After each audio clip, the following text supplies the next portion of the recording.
Hæ hæ, í þessu myndbandi ætla ég að útskýra fyrir ykkur kosti þess að vera með skráða fasteign inn í stjórnborði Auðbjargar ef þið eruð í grunnáskrift Auðbjargar líka.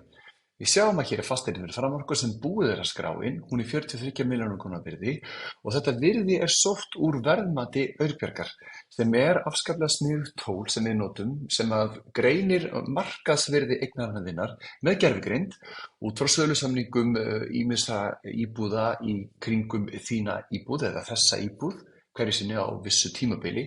Þannig við sjáum í stjórnborðinu nokkurn veginn virði íbúðarinnar ekki út frá fasteignamati, heldur því hvað hugsanlega verður hægt að selja hana fyrir.